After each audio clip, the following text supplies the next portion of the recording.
Le 30 décembre 2022, le journal du dimanche a dévoilé le classement des personnalités préférées des Français. Pour la 12e fois, Jean-Jacques Goldman est à la première place du top 50 devant Thomas Pesquet et Omar Sy. Un positionnement difficile à comprendre pour l'animateur de TPMP People, Mathieu Delormeau. Le plus gros scandale, Le plus gros scandale CIST Goldman premier, s'est-il étonné dans son émission du samedi 7 janvier 2023. Personne l'a vu depuis 20 ans et le mec reste premier.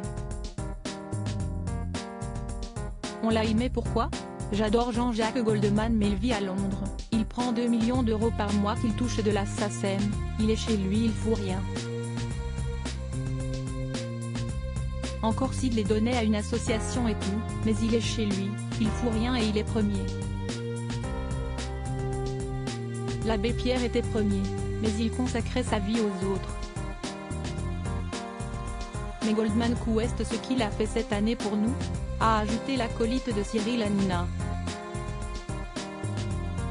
La conclusion CIST que quand on ne te voit plus, les gens t'aiment. Contrairement à ce que dit Mathieu Delormeau, Sophie Bazou, bénévole et régisseuse des Enfoirés, avait confié à Téléstar que le chanteur s'était énormément investi dans l'association et qu'il était tout à fait légitime qu'il prenne sa retraite artistique. Ce n'est pas comme s'il n'avait rien fait pour les restos pendant 30 ans. S'il a envie de prendre sa retraite, ça se respecte. Il n'y a pas de forcing, avait-elle ainsi confié en 2021.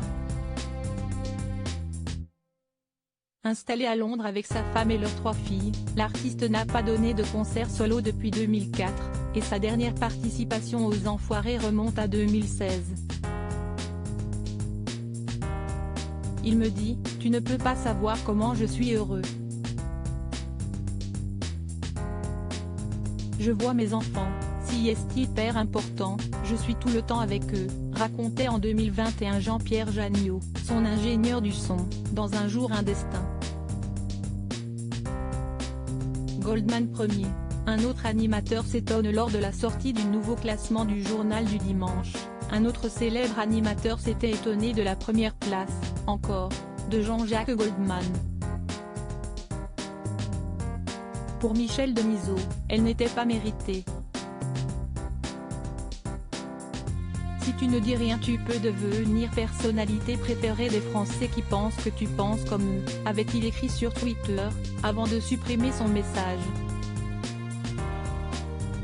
Justement parce qu'il continue de se préserver dans le silence, Jean-Jacques Goldman doit bien se moquer de tous ces commentaires qui le visent. Le plus important reste l'amour éternel que le public lui porte.